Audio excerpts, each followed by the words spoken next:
You.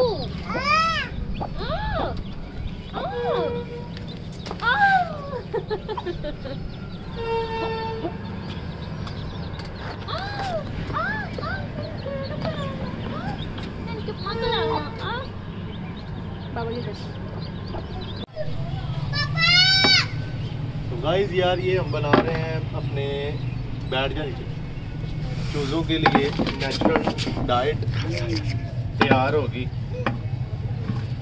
और इससे क्या होगा कि कीड़े बनेंगे। कीड़े जब हमारे चूज़े खाएंगे तो जल्दी बड़े होंगे और ठीक रहेंगे, वो एक्टिव रहेंगे, होशियार होंगे, तंदुरुस्त होंगे।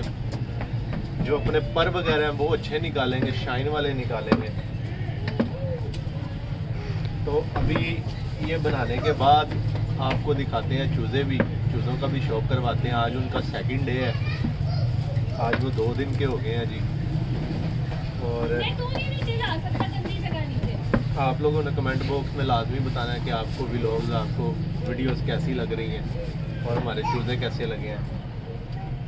बंद कर गाइस, ये देखें हमने पानी डाल दिया। ये अभी पानी वगैरह जो खल है ना ये पी लेगी और ये मोटी हो जाएगी, ऊपर आ जाएगी। इसमें हम क्या करते हैं, ये गुड़ वाला पानी जो अपने चूज़ों के लिए बनाया हुआ था वो उन्होंने पी लिया है, इसमें मिक्स कर देंगे ताकि मीठा हो जाएगा और जितनी भी मक्खियाँ कीड़े वगैरह ना इस पे आके बैठेंगे। ठीक है, और ये 3 दिन के बाद रिज़ल्ट देखेंगे हम इसका। ऐसे कई हज़ार, कई करोड़, मिलियन, लाखों की, करोड़ों की तादाद में जो है ना इसमें कीड़े होंगे। अभी आपको चूज़ों का शौक करवा देते हैं। तो ये रहे जी हमारे चूज़े, चेक करें जी।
अस्सलाम वालेकुम दोस्तों, कैसे हैं आप सब। उम्मीद करता हूं कि आप सब खैरियत से होंगे। तो यार अपने बजीज़ वगैरह को भी हमने दाना वगैरह डाल दिया और आपने कुछ चेंजिंग देखी होगी। कल रात को मैंने कर दिया है अपनी बजीज़ की कॉलोनी को कलर पेंट कर दिया है, अंदर से साफ़ सुथरा हो गया। हमारी सारी ममटी को पेंट किया है। सारी रात मैंने, मतलब सारी रात नहीं, जिस टाइम की वीडियो आपके साथ शेयर करूँगा व्लॉग में, उसी टाइम पे मैंने ये सारा कलर कर लिया था। और हमारे कॉकटेल्स भी हैप्पी हैं और हमारी फिंचेस जो है वो अपने अंडों पे बैठी ही है। फिंच है जो वो अंडों पे बैठी है, दोनों ही मेल और फीमेल अपने अंडों को हैच कर रहे हैं। और काफ़ी ज़्यादा ही मज़े की मोमेंट्स होंगी जब इनके बच्चे निकलेंगे। तो हमारी छत भी हमने क्लियर कर दी है, साफ़ एंड क्लीन। और ये सारा क्रेडिट जाता है बिल्ले भाई को। बिल्ला भाई हमारा बड़ा हो गया है जी, ठीक है। स्टार्टिंग में आपने देखा होगा फर्स्ट वीडियो बिल्ले भाई ने बनाई थी और यहाँ पर कुंजियाँ जोड़ी थी, आप जाकर देखिएगा। हमारी छत सारी साफ़ हो चुकी है। अभी के लिए मुझे दीजिएगा इजाज़त, मिलते हैं कल के व्लॉग में। अपना और अपने प्यारों का ख्याल रखिएगा। मेरे चैनल आपका भाई मिस्टर गुरु डेली व्लॉग्स को सब्सक्राइब लाजमी कर दीजिएगा। अल्लाह हाफिज़।